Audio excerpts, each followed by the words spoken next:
Have you lost a loved one? Are you exhausted caring for your parents, for your kids?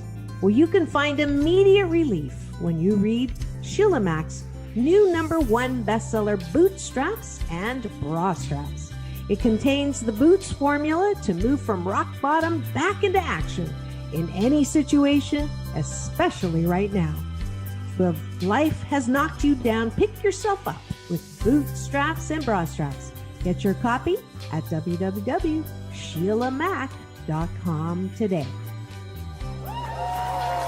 Love for you to grab a copy of my new bestseller. Are you ready for a reboot? Welcome to the Sheila Mack Show, reality at its finest. History reminds us those hit hardest often become the change makers. This year, we've all hit crazy economic, social, and emotional rock bottoms. We all get knocked down. Something hits globally, locally, personally. It affects our health, finances, our relationships. We have to recreate a business or career. Each show, Sheila and her special guest will be sharing their reboot stories, guiding you with real solutions to upgrade and up-level emotionally, mentally, physically, spiritually, and financially. Here on NBC's KCAA Radio. If you're ready to pull yourself up by the bootstraps and bra straps, enjoy a listen.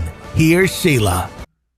Welcome to the Sheila Mack Show, reality at its finest. Here we have real people sharing real stories and actionable steps to help you reinvent, rebuild, and reboot your business and personal life on your terms. I'm your host, Sheila Mack, and today we have a very special guest. We have SCorey Patton. Now, SCorey is a veteran who served as a first responder.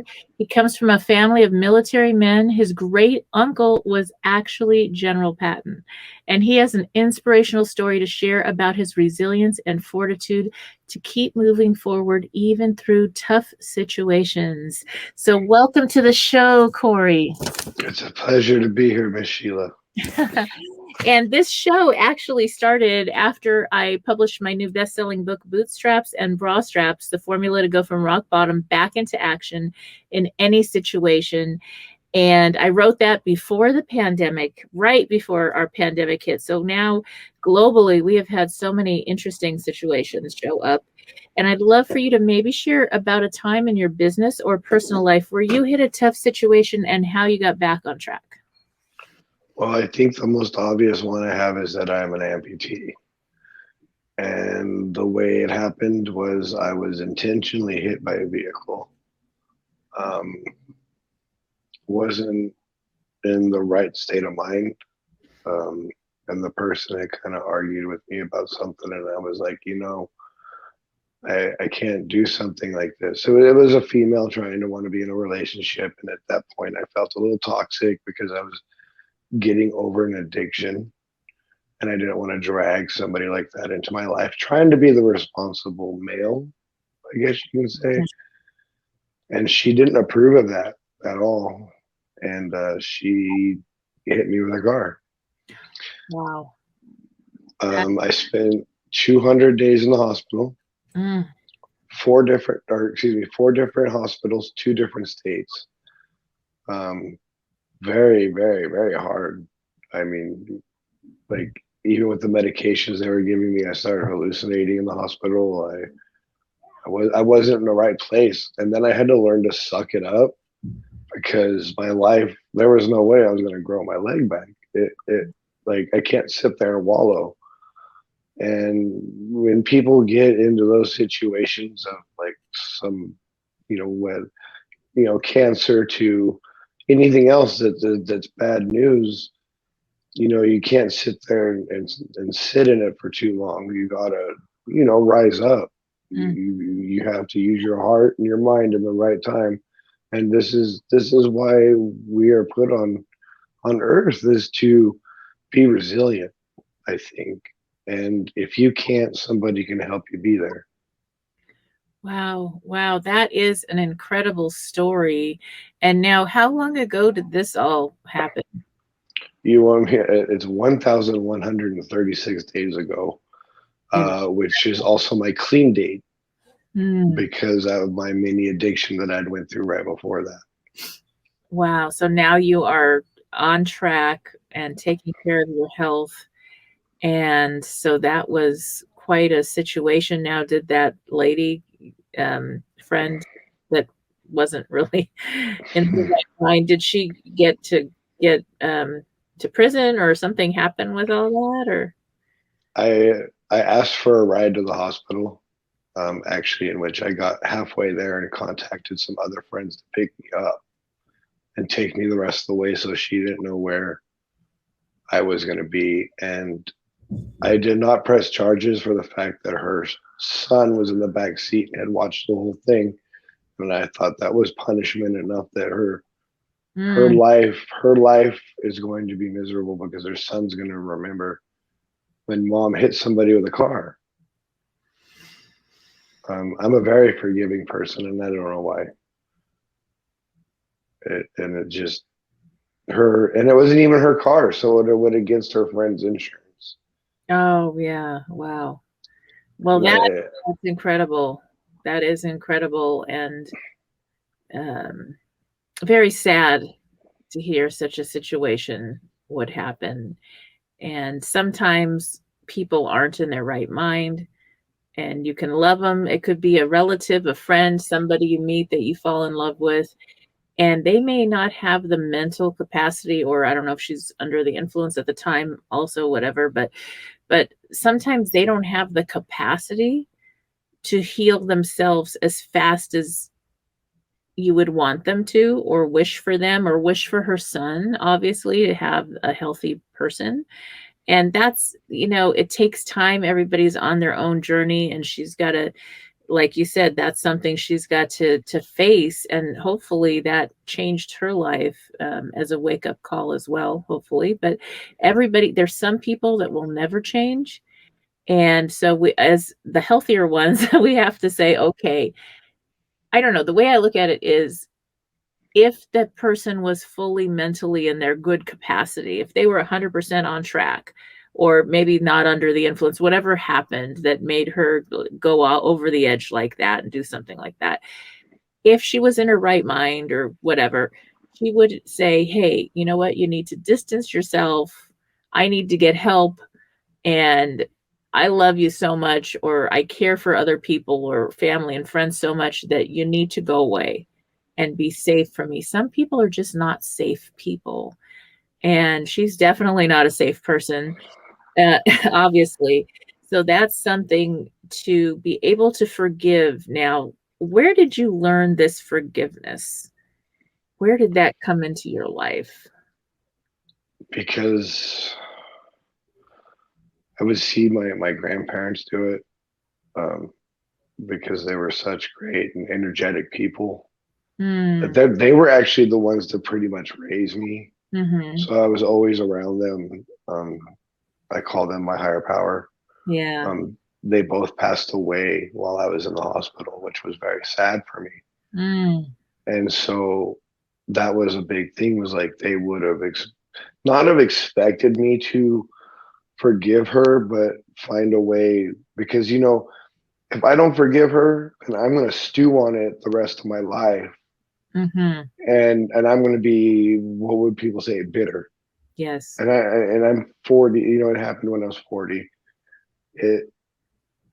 I can't live another 40 years of bitterness, because then I'm going to take it out on, I don't mean to say take it out, but you know what I mean? Like, sometimes we talk in a certain a tone towards people that we love.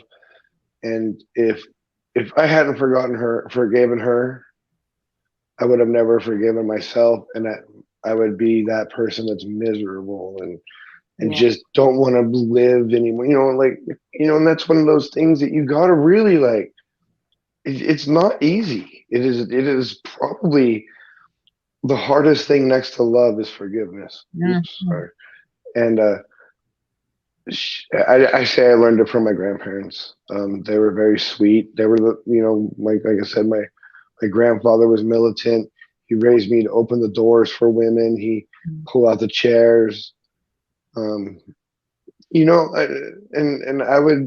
sit there and I think sometimes when I do something, that since they're watching over me, that if I did something stupid, would they forgive me from where they're at right now? And I just figure I'm not going to do something stupid, so I never have to worry about it.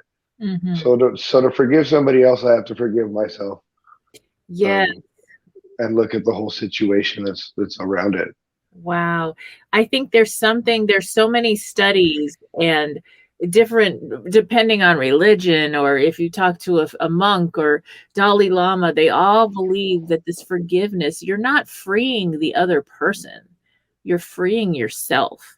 So I look at it like, if somebody hurt me at some point in my life, or somebody I love, then if I stay stuck on that other person and their actions own me. And that's the thing. You're like, nope, you don't get to own me in my life. And that's the Never. difference. And that doesn't mean you have to be their best friend. It doesn't mean you have to be a doormat and have people walk on you. It just means that you're not going to let that suffering continue for you. They have their own kind of hell to go through, or healing to go through. And obviously you do the best to get people the help they need when you can, and sometimes that's not your responsibility, but you have to have that arm's length distance and move forward with your own life. But even if they move a million miles away, if you're not able to, it's not like that's okay that happened. It's like you let it go. Yes. And that's the thing. And it frees you and everybody else. So that's a beautiful thing to be able to do. And it takes a lot of strength. One thing I could say about my forgiveness is I own my disability. When say I'm in the grocery store and there's a kid, it's kind of like, oh, look at that guy with that prosthetic. He doesn't know it's a prosthetic, or the little one doesn't understand. So when they look at me, I go, you need to eat your vegetables, okay? Mm-hmm. And the parents look at me like, huh? And I'm like, you might lose a body part if you don't eat your vegetables. You better listen to your parents. And it really, really helps me in the whole forgiveness trail. If I could own something like that and be able to welcome what's happened to me with open arms, like you said, like the Dalai Lama and folks like that. I'm actually a practicing Buddhist as well, so that's really right up my alley. Yeah. And the whole, like, when you pray to the Kohozen of Buddhist, you really do feel a little uplifting. Just the meditation for me, phenomenal, because how many days that I spent in that hospital, I had a lot of time to meditate. Right. Wow. But like I was saying, like you got to own it. Don't let it own you. Mm-hmm. Like you were saying, be lucky that you're alive. Like when people say, "Oh, I'm sorry you got hit by a car," my immediate reaction is why I'm still alive and you're talking to me. What is there to be sorry about? Well, it happened to you, yeah, and I can't go backwards. This isn't Nintendo. There's no reset button. Mm-hmm. What happened yesterday, I can't change, but moving forward, I can hopefully be that person for somebody else to lean upon when they need. There's nobody else there. Right. I like when I'm scrolling through social media, I'm not gonna lie. I'll find somebody that looks like they're not having a great day, and I'll be like, "Hey, how's it going?" Mm-hmm. Because sometimes someone just needs somebody else that's not going to be biased, that will sit there and listen to their BS, if it's BS, or they just need to get something off of them. Bring it to me. Like I will not judge. I'm the last one to be judged. Mm. That's beautiful. And that's so helpful. I know that I did a lot of training with the Tony Robbins group and learning about coaching and consulting. And I watched these breakthrough programs through the RMT program. And I think Tony had these available in different ways where they were called breakthroughs. And he would go and help people that had a situation like yours or some other tragedy in life that really, they didn't have your positive attitude. They were kind of stuck. in a bad place. They got stuck there. And, you know, you go through grieving. It's not like, I'm sure you had your moments when you went through, you know, this just, you know, you're going through so much. It's shock, it's grief, it's all that. But the first thing he assigns those people in the breakthrough programs is to go get involved with helping someone else. It's out of your head and into your heart. You're out there in contribution, helping other people, and it changes your life. Not because it's because you're not focused on yourself, you're focused on giving. And when you're giving, you're giving love, you're giving help to other people. That's what shows up back for you.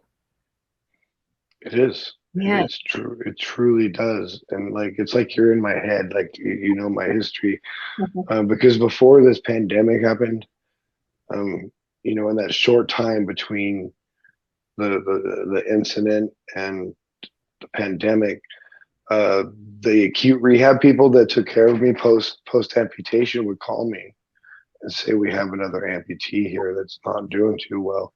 So the first thing I do is I vest up my therapy dog, and we get a ride and we go over and we would sit for 2 hours with other amputees back there, because I had developed that relationship with the nurses. They knew that if they brought me in, I could be a therapy human. And then I got my therapy dog, and it just, they, like you said, like the positiveness, like I don't see it because I'm me, but everybody around me is like, you're way too positive. You need to do something with this. So my big thing is I do like to go back in.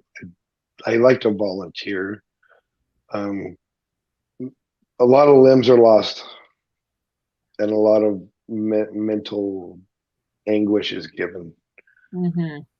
And anything I can do, like the Amputee Coalition, they do Zoom meetings. I'll jump in every once in a while when I can, because it's Eastern time. Right. So like their 7 o'clock is our 4 o'clock, and it just, I get lost at that time. It's like, it's dinner time. I'm not going to eat in front of you. Right. But I try to get into these meetings. And another thing with the addiction that I had, I now use that to sponsor people in the Narcotics Anonymous program. Because they see me as like that dog that's been hit a few times trying to cross the street, you know, the broken tail, the little one ear, one eye, you know, he's damaged, but you still got to love him. So I go out and I tell a lot of my story through the NA program. And it helps people because they're like, well, what helped you quit those harsh drugs? And I just point at my leg. I go, well, you know, a lot of people get their life back, their cars back, their families back through the program. But, you know, some of us lose things that we cannot get back. Yes. And that happens, believe it or not. I think the statistics right now are over 70,000 young people a year lose their life to overdosing on some kind of something. And right now the drugs are even worse and more dangerous, and people aren't aware of the difference or what could harm them. They're young, innocent kids sometimes that will they'll lose their whole life. And Yes. yeah, and so it's so important to get these messages out to help people. And everybody has something to overcome, an addiction, a situation, something in their life they've got to overcome, and that's okay. One of the things I like to share about is I like to share asking for help when you need it is okay. So at some point you went to the NA, which is similar to AA, that same kind of program. And so when you go to something like that, was that right after the accident that you joined NA, or? It was after I got out, like discharged, maybe a month after the discharge. It would have been probably just over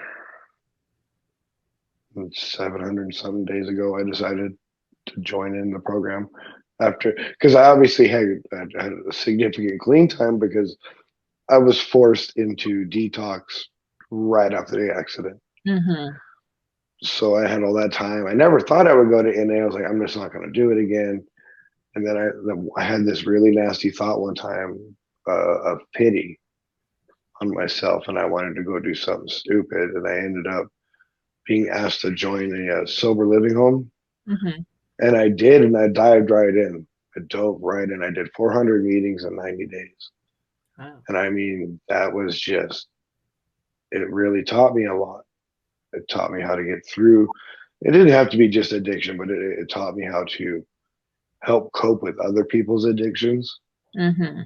Like I have a nephew, he's 16 right now, and he's there's that stuff called fentanyl that people are dying on, and he's smoking it. And I'm trying to get a ride out to go see him and be like, look, I love my family. You can't do this. There's not many of us. Because his parents aren't doing anything about it. They don't do drugs, and it really scares me because they don't know what's going to happen next. Yeah, I think that's one of the worst ones out there right now, and it's so dangerous. And I don't think there's any intention for many of these younger people or at any age who experiment with these drugs. There's not an intention that they want to check out early. No, it's always they're trying to numb something. Right. And so it's getting to that, figuring what that is, and they have to be willing. I literally have an entire chapter on addiction free, how to get addiction free, because it's so important to me. I raised 6 kids. I've got lots of kids in my life and people that I love, and some of them had addictions over the years, and so you see the difference in how to help them and get back on track. And it's just something that can affect your entire family. An addiction it doesn't really care about your finances. You could be a billionaire and you could have somebody in your family that's on drugs just as much as somebody homeless or anywhere in between. It doesn't care. It doesn't discriminate. It is so difficult once somebody goes down that road. You're 1000% correct. And I didn't mean to cut you off at that point, but it reminded me of something in the program, and it says, 1 is too many and 1,000 is never enough. And that speaks so much volume, because like you said, you're not going out to fade your life out. You're trying to numb something. For me, it was, I left first responding. I went into construction. My certain things just affected, and I had people who were doing things like, oh, you hurt? Here, try this. Oh, okay. And then it became like, oh, wow, I can work twice as fast and I don't hurt. Yeah. But the next thing I know, what am I hurting? I'm hurting my wallet. I'm hurting my family. I'm hurting my kids, like you're talking about. Hell, I'm sorry, I don't know if I could say that. Heck, right. I'm destroying my fish's life because I'm forgetting to put fish food in the aquarium. I don't know, it just becomes such like a chokehold that, like, I even sit there and I tell people how much I appreciate them that are still with me, right. that they stuck with me through that stuff, and that's something hard. And doing the program and getting sponsees and getting to know these people, and the worst thing they say, in my opinion, in the program is you are responsible for your own recovery. Yes, it's true, but sometimes you need someone to come up behind you and smack you in the back of the head every once in a while and be like, look, I'm your uncle. If you can't talk to your parents, come to me. I've got 5 kids. I've always told them, if you plan on doing something, can you at least let me know first? Can you come talk to me? Like what makes you want to go out and do this? Right. And if you're going to do it, I need to know. Like, if you did it and you hid it from me, can you just let me know so I can watch over you? Because I already know how to take care and mend people from the first responders. It's just, I have this weird circle if you think about it. I Yeah. went from saving people to hurting myself to saving people. Mm. But you can't save everybody. And that's where my heart is. My empathy is I want to save the world, but I can't. And it's really one person at a time, and being available for people you love and people you meet that might be open to listening to you, or they may hear it from somebody else, but it was a seed you planted. And I think that it's a subtle journey when somebody gets addicted into drugs. It's like I have a good friend that I really care about that he was just, doing some pot, and then he went on, and a few months later he's doing stuff that's really not so good, and I can't have him around. It's like, well, I'm sorry, you can't be around right now, but I care about you, and here's some options for you when you're ready. But it was just such an easy road. It was just, I would just want to relax. And the next thing you know, because he has an addictive personality, he's had other addictions in the past, he's overcome, you go down that road, and it's so easy. And it's the same thing for depression, where you don't even notice, oh my gosh, I was depressed and I didn't even know how bad it was, until somebody has to come in and give you some love and say, hey, this is going on, and this is some help for you, and these are the steps, and I'm here for you, but under these circumstances. If you're not going to be safe, you don't get to be close to me, because you're not a safe person when you're under the influence. But I'm here for you, and I will make sure to give you some resources to get you back on track. And I think that's really the hard part. So if you're listening in right now, one of the things I share about a lot in my show is 211.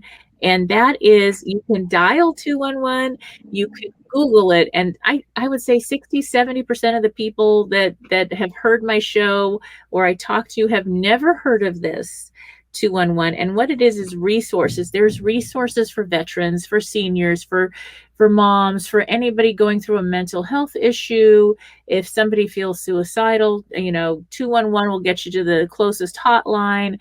They have food banks. They have all kinds of resources, help with careers, help with childcare, just about anything you may need. And they'll connect you with resources to get off of an addiction or back on track in your life, help with medical care if you're not getting the health care you need and something happened.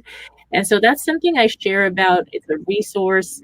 When I wrote my book, I wanted to have as many resources as I could to give to people to help them get back on track. And it's when you're willing to ask for help when you need it, that then you can get back to ground zero. You're kind of in a sinkhole, whether it's an addiction or something, a tragedy happened, and you need to get to ground zero. And the faster you can get there and start rebuilding, the easier it is. So it's that willingness to ask for help that makes help. One thing you can say to them as well that I like to say is, you were able to go chase that drug down at any length. Mm-hmm. It could take you days or weeks or seconds, but it takes that second to lose your light, and you need to use that much effort in finding resources.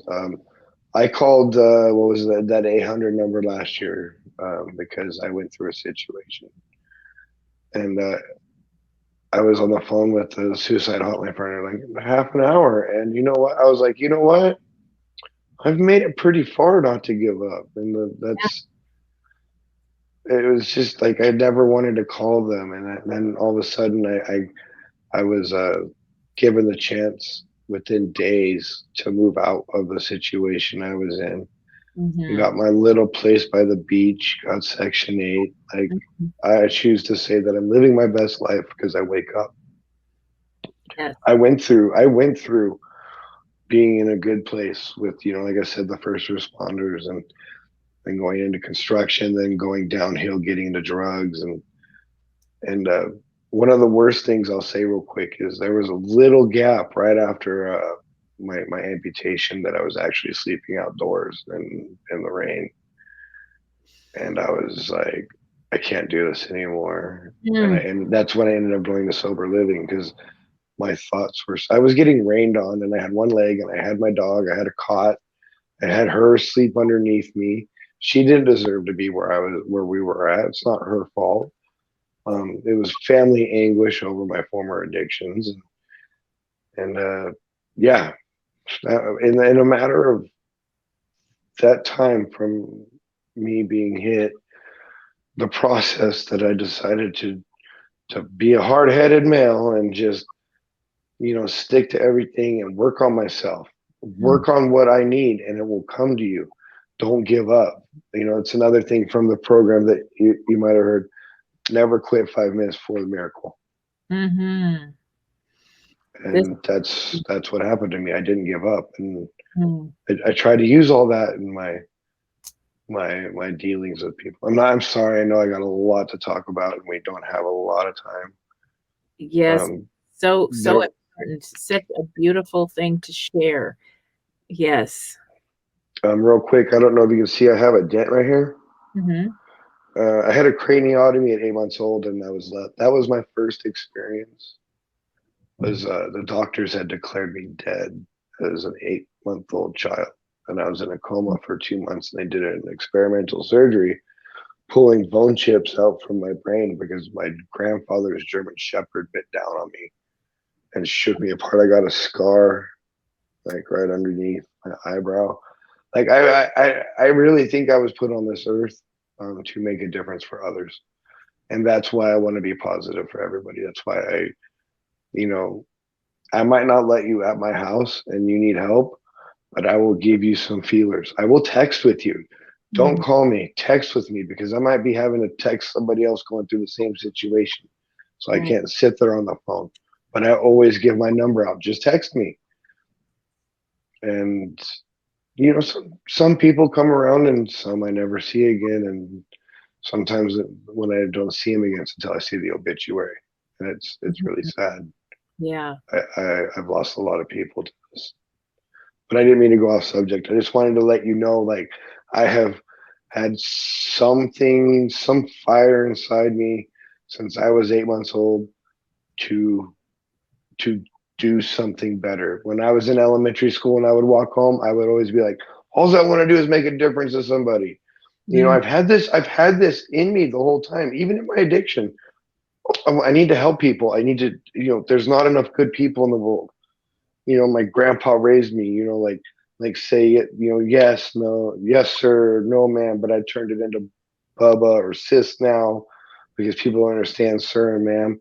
I see the little lady looking up at the shelf, and I'd be like, ma'am, and I got tattoos and everything. I don't look right. And I'd be like, young lady, would you like something off the top shelf? Because I'm 6'3". Mm-hmm. So, and I'll get it for them, and I'll tell everybody I run into, have a great day. Because you don't know who needs to hear something like that.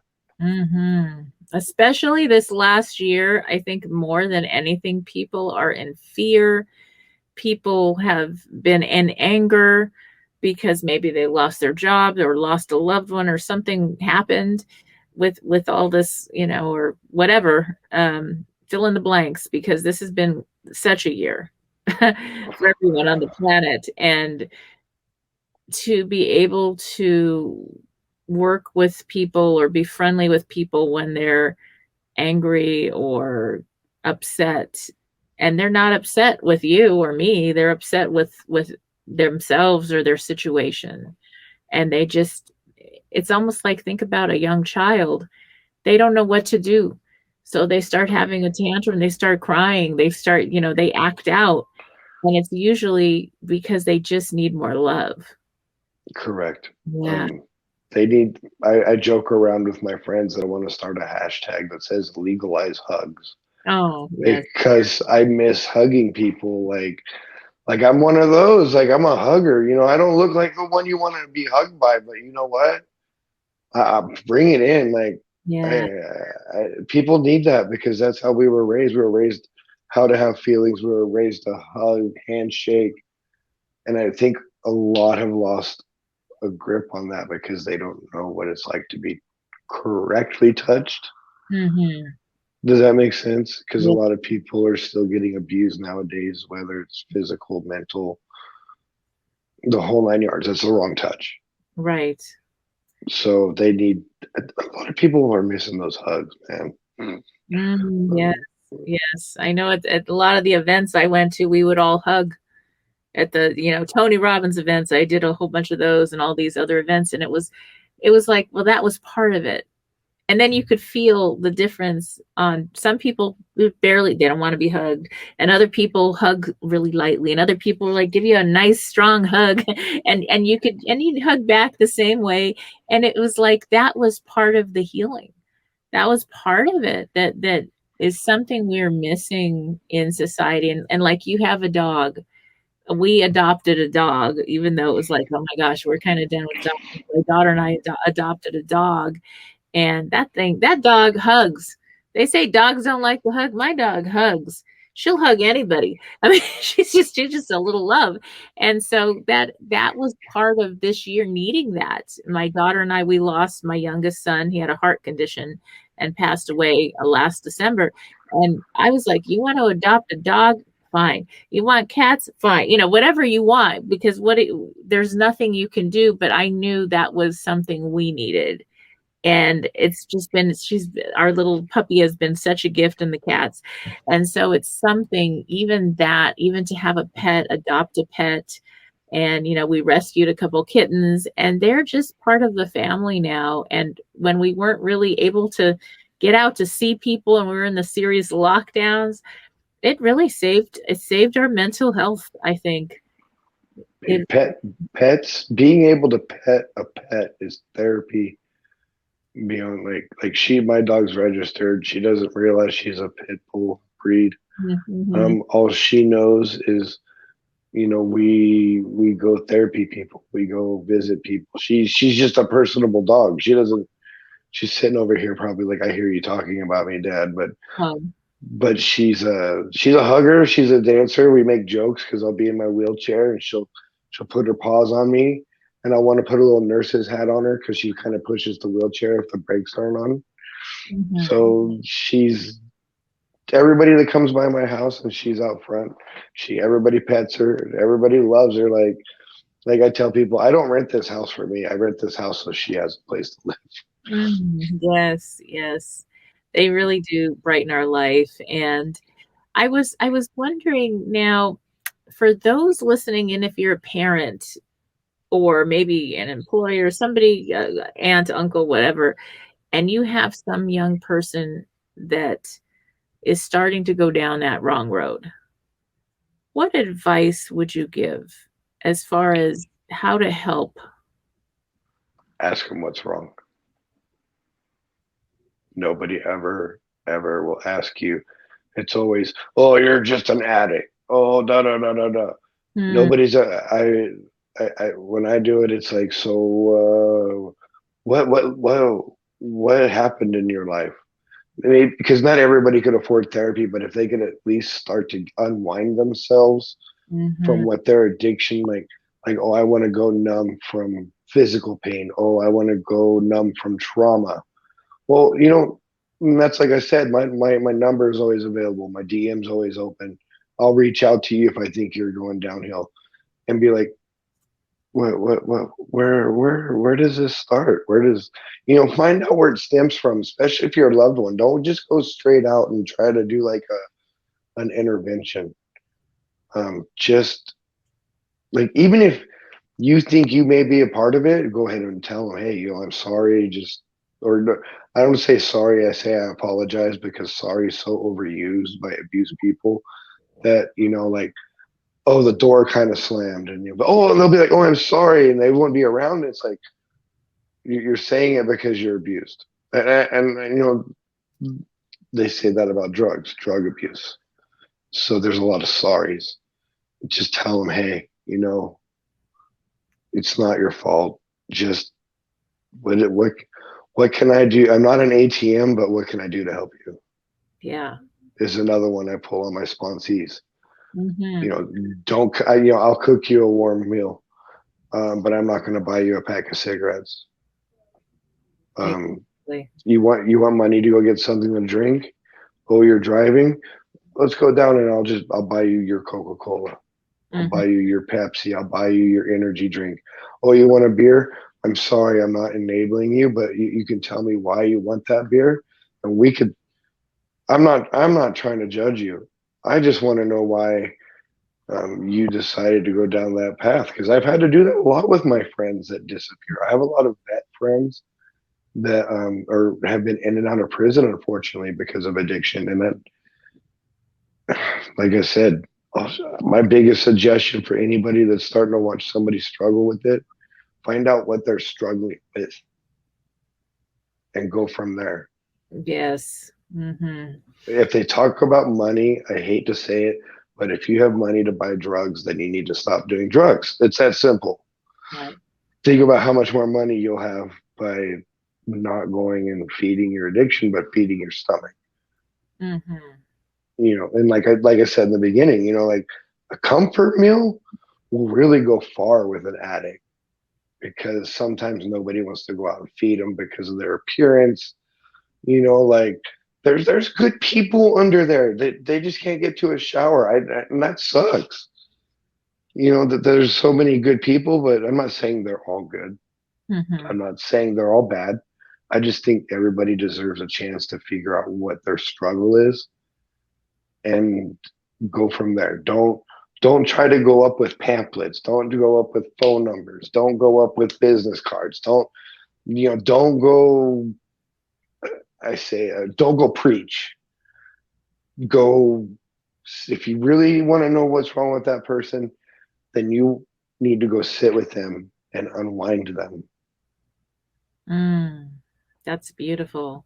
And that's so important to, it's like whether it's a friend, a parent, a child, a parent, somebody you care about, it's not to just yell and scream at them for the abuse or the drug abuse or the drug addiction. It's not, that doesn't really help. That's like, No. okay, great. I'm in so much pain. I'm doing this right now, and you're just going to beat me up. I'm just beating myself up. So yeah. You're just helping them jump off the cliff sooner. By nagging, I guess you can say, by, you know, you got to have a heart with it.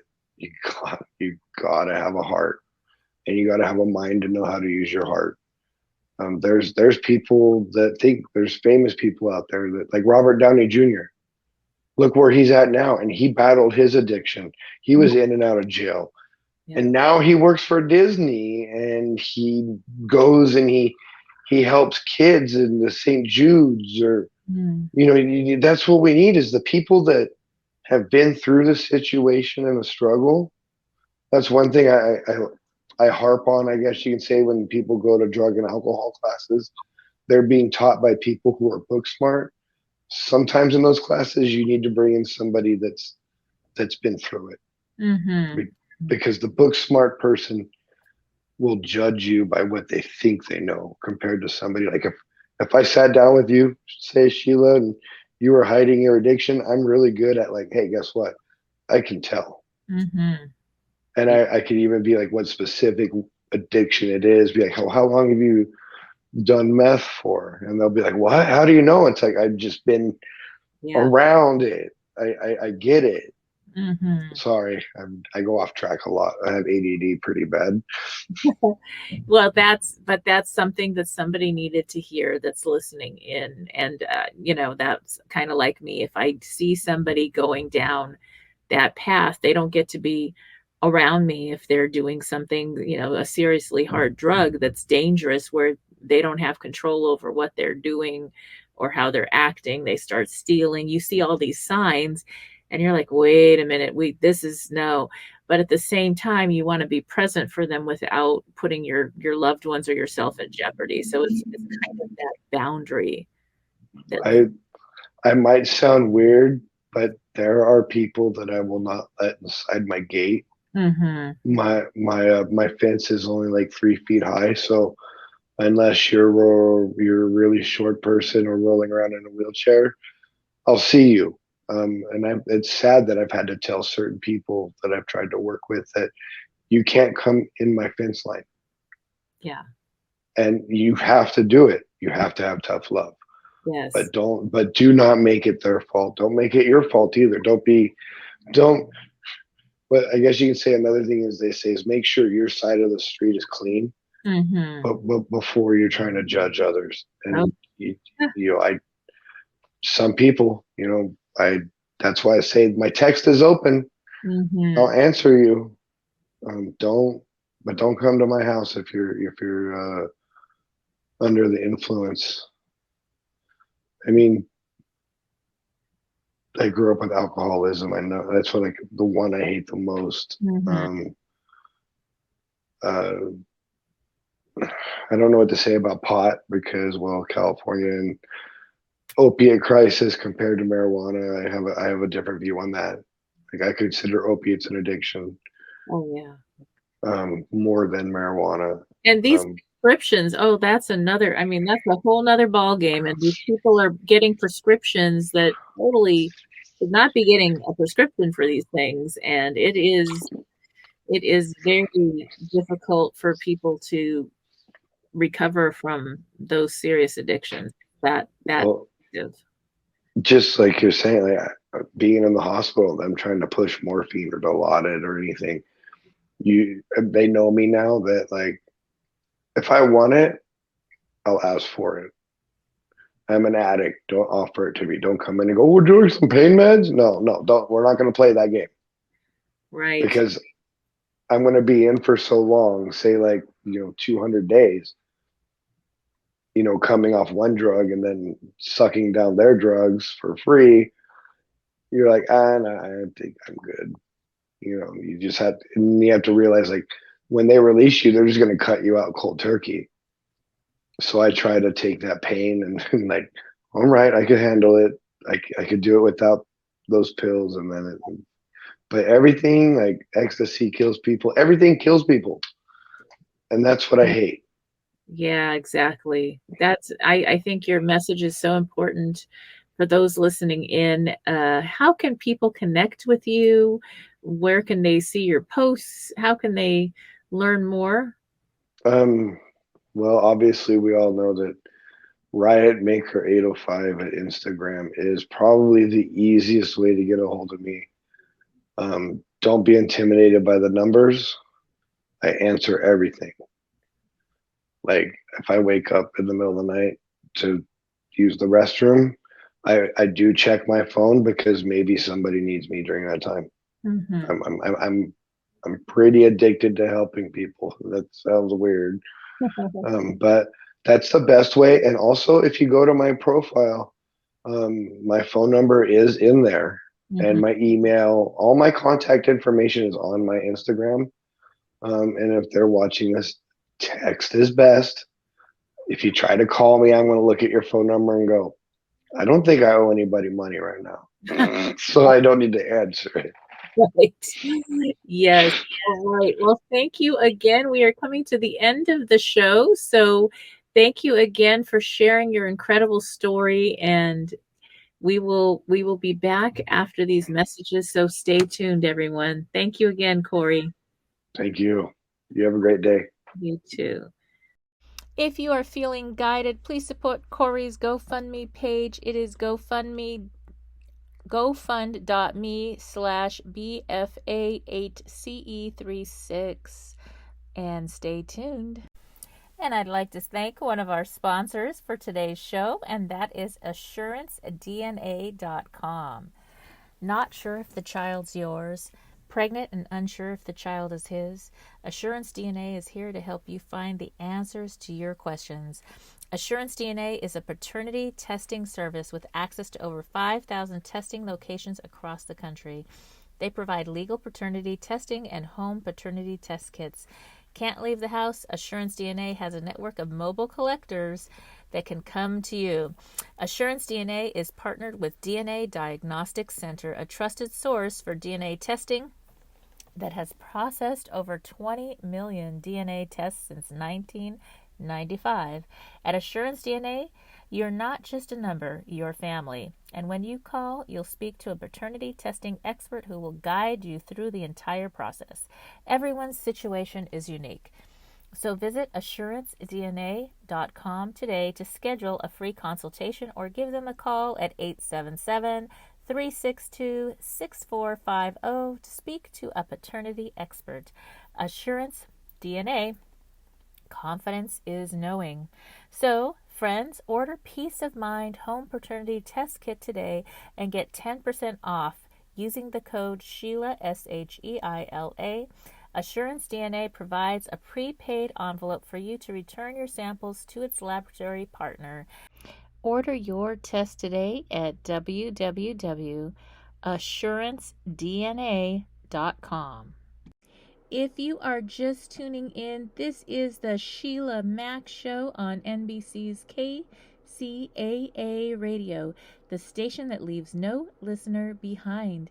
And today, I'd like to share with you a chapter in my new best-selling book, Bootstraps and Bra Straps, the formula to go from rock bottom back into action in any situation. So take a listen. Chapter 9. Breaking the Cycle. Addiction. Maggie grew up loved by her relatives and friends.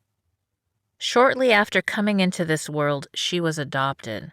Her birth mother had addiction problems and got pregnant very young.